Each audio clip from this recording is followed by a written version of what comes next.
let's head to Houston here because, hey, last year, Week 18, all the Texans had to do was lose the game. They secure the number 1 overall pick. Lovie Smith says, no, we're playing our guys and we're going to be winning this game. Davis Mills hits Jordan Atkins. I think so. Yeah, Atkins, the tight end. That's now in Cleveland. For a touchdown. 2-point conversion secures the game for the Houston Texans to where elevates the Bears to the number 1 overall pick. We'll talk about that next week. But yeah, we're looking at the new face of the franchises here. CJ Stroud and Will Anderson, number 2 and number 3 overall for the Houston Texans, along with DeMeco Ryans, first-year head coach, but also defensive coordinator for the 49ers for the last 2 years prior, and also an assistant on that roster for Kyle Shanahan. And let's get right into it here. And a former player on the team, former Eagle as well, right? Oh, yeah, former Eagle, former Texan first-round pick or second-round pick. Yeah. From not too long ago, like 10 years ago. Like 2009. 2008, I think is when he came to the Eagles. Eagles. Maybe 15 years ago. Yeah. I think his last year was 2015. Oh, yeah, so really not that long ago. So that's pretty cool. A whole lot of youth in Texas, for at least Southern Texas. Looking at the offense here. The Texans as a whole, they have a nice mix of both old and new. So obviously CJ Stroud, he's the starting preseason week 1 against the New England Patriots. Davis Mills is quarterback 2 right now. They get that young and Dameon Pierce, Devin Singletary with that veteran presence. And then you look at the receiving core. Nico Collins is there for another year. They bring in Robert Woods from Tennessee. And then John Mechie, let's not forget about him, drafted last year, didn't play last year due to leukemia. Now he gets to play his unofficial rookie year, but I'm going to consider it a rookie year because he didn't get to play last year at all. And also the acquisitions of Tank Dell, Noah Brown, tight end room 2, Dalton Schultz, who bet on himself for getting a big deal, did not go back to the Cowboys. He goes down south in Texas. And the offensive line as well. There is a lot of good pieces here of youth and old. Well, I shouldn't say old. Veteran presence, youthful presence here to really combine and make this team. I'm not going to say a playoff team this year, but it gives everyone that experience of, hey, this is going to be a long learning process for us. I mean, I don't hate this team. Yeah, I agree with that. I got my favorite name of all time, Juice Scruggs, the center. That's why I wore the shirt today. I like that. There's pieces to the team that I think are exciting, like Mechie. We didn't get to see that yet, and I look forward to seeing what he can do. I think he's a solid piece. I'm excited. Young player that's has a lot of potential. And then Robert Woods is honestly not a bad acquisition to this team. If that's a third receiver, that's not bad. Noah Brown wasn't bad last year at all with the absence of Michael Gallup and stuff and absences of other receivers and stuff on Dallas. He actually had a pretty good season. I even had him on my fantasy teams at certain points because, well, he actually produced. So that's not bad. So there's guys on this team that, there's pieces. And then Dameon Pierce, of course. I mean, come on. The dude. We got the traffic cam up on here. Let's try it. What's up, Jeff? There Washington. What's the traffic like going down I-95? Oh, it's awful. The traffic is awful. So I do not recommend anyone going to DC, even though this is Will's favorite team. Just past FedEx Field here, of the Washington Commanders, most favorite teams. They're the Redskins. It's official. I think they're about to be the Redskins again. They could. They could very well be the Redskins. I don't even think it's a sin to say that name anymore, just because it's everywhere right now. So, no. Never was. To be correct. Yeah. Colton muted. I'm not gonna. I'll take. We'll go full view here, boys. There we go. But yeah, no. I mean, Texans. Offense at least. Texans offense. It ain't bad. It ain't bad for a team that was basically last place in the league last year, right?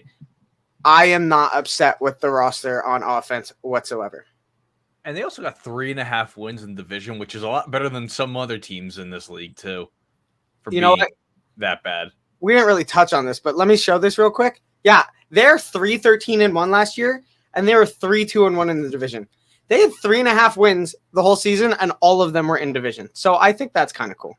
I think that's a pretty fun subject to just say. Like, okay, interesting. They more than half beat the rest of their division. So that's more beat half of their division. More half beat half of their division. Conquered more than half. They played 6 games and they won 3.5. So that's fair. But yeah. I mean, I think the thing they like most of this team is like they were able to run the ball at least pretty well last year, and they have a better offensive line. Like Juice Scruggs at center was probably the best run blocking center that you could have picked up. Like he's just an absolute mauler at center. But does anyone know what's going on with Titus Howard? Because I know he's supposed to miss a couple weeks. He broke his hand in practice. He had surgery, and I think they put a pin in his hand. And I think they said 4 to 6 weeks, but it could go as long as 8 weeks. And this was Monday. Yeah, hand at tackle is kind of an issue. Yeah, but they have George Fant. They signed George Fant. He left the Jets, and he played right tackle. He's played left tackle. So if they need that starter, he could fill in, and he won't be who they're missing. But they got that. Did they have Shaq Mason last year, or is that new? Oh, they traded for him this year. Yeah, okay. So he's had good times. Like they're doing the right thing. Like you have a run game and you have an O-line for a rookie quarterback.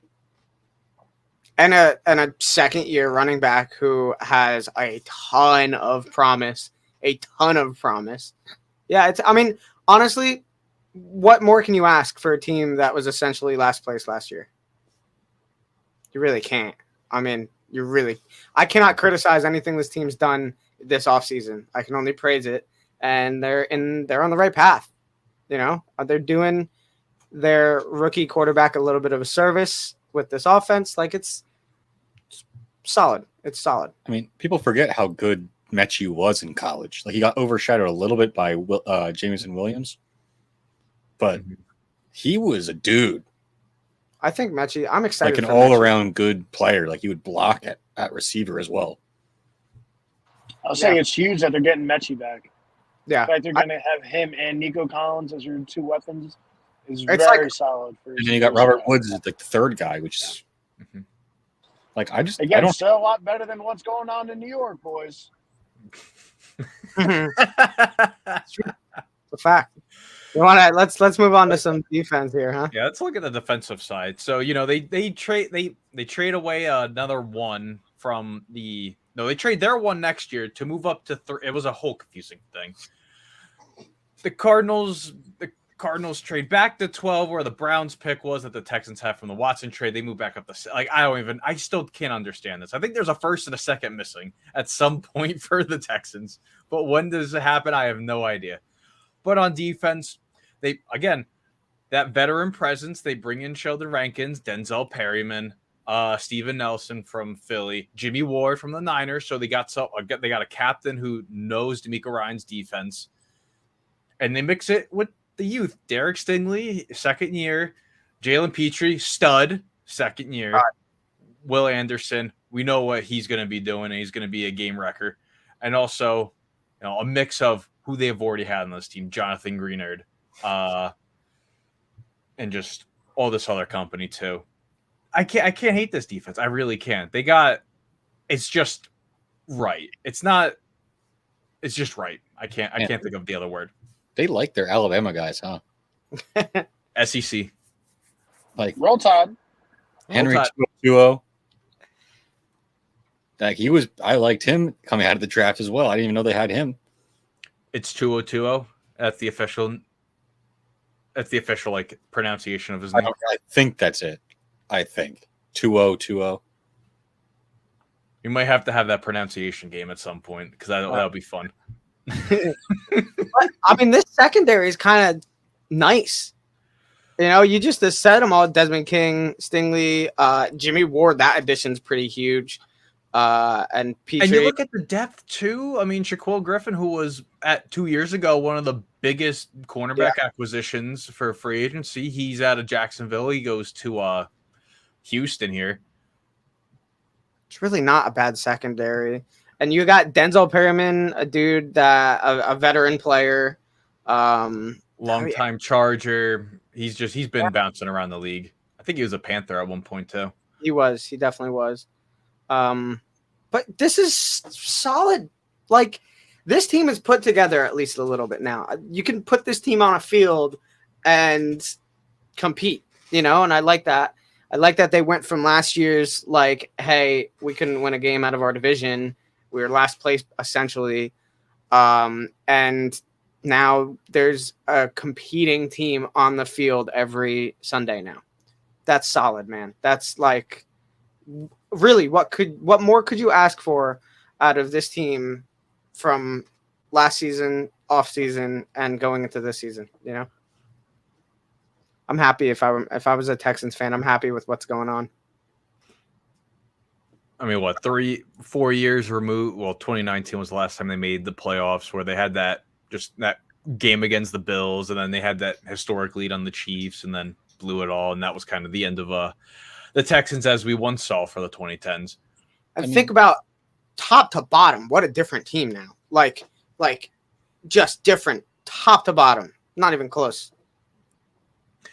They just did it. They did it right. Like, they're going to have these veterans that are going to be teaching these young guys, because they're there as just starters, and then they're going to obviously get replaced at some point. But it's a really good mix. It really is a great mix. Yeah, they have that core foundation of 7 to 8 youthful guys that they really want to build this team around. They get some veterans that can help elevate those guys on, both sides of the ball, from Stroud, Pierce, Mechie, and then you go on the defensive side, Will Anderson, Derek Stingley, Jalen Petrie. Yeah, I mean, it's exciting to see what's going to be happening for Houston Texan football, especially this year, and maybe down the line, depending on how difficult this AFC will be in the years to come to maybe secure a playoff berth. 100%. Let's move on to the schedule here. I almost said defense, but yeah, let's go on to the schedule here. I mean, there's 3 big matchups, and they're right down the middle there. The Colts, the Falcons, the Panthers. Youthful team versus youthful team. Looking at it right here, I mean, 58-0 against the Arizona Cardinals. I think we all know what's going to happen there. C.J. Stroud's coming out game, touchdown record. Damian Pierce rushing record. He's doing it all. But yeah, I think some pretty. Would it be bold for me to say that they could probably match their division record last year? I'm not going to say they're going to tie again, but I say 3-3. I think it's bold to just say that for right now. I think they could put up 3 wins.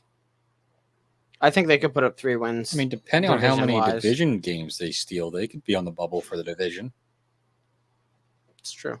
Like, 1, 2. Do we think anybody in this division before we even get there is like a huge runaway? Well, I think right now the Jaguars. I think as of right now. Yeah.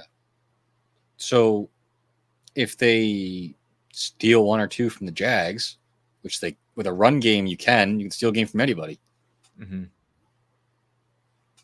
Like I don't think they're going to make the playoffs. That's not what I'm trying to get at, but I think they're not going to be a playoff team. But I really think that they could be definitely a player in the division.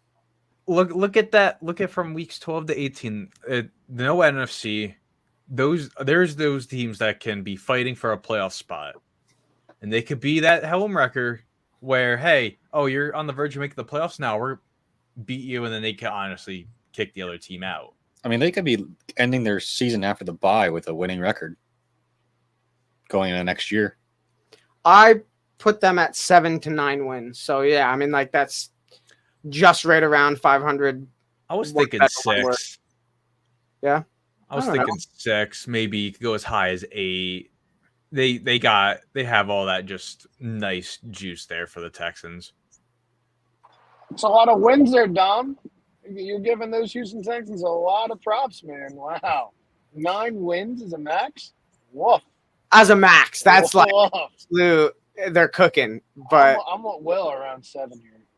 All right, I'm okay with that. I mean, hey, we get to see, battles in between the top overall quarterbacks there. Anthony Richardson, they could see at some point. Bryce Young, they're definitely going to be seeing.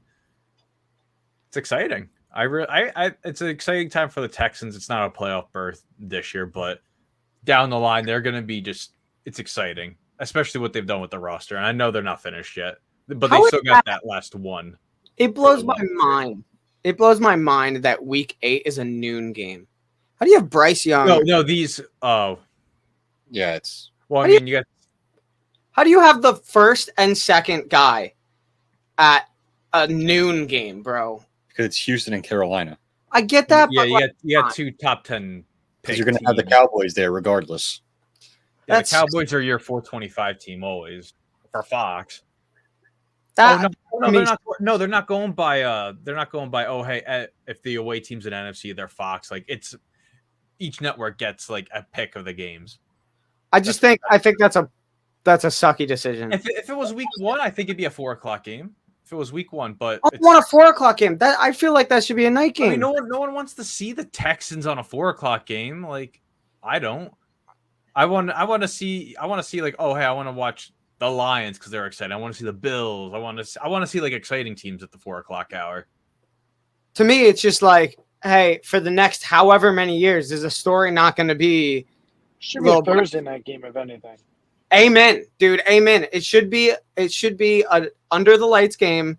You have the first of potentially many battles, maybe between 2 of these top guys drafted in the same year. They're going to be compared constantly for the next 10 plus years. No, I mean, I think game 1 should be under a Thursday night game this year. It kind of sucks. I think that sucks. They don't play a Thursday night game this year. There you go. That could have been their Thursday night game. Well, because they finally made it, so you're not guaranteed to have a Thursday night game. Yeah.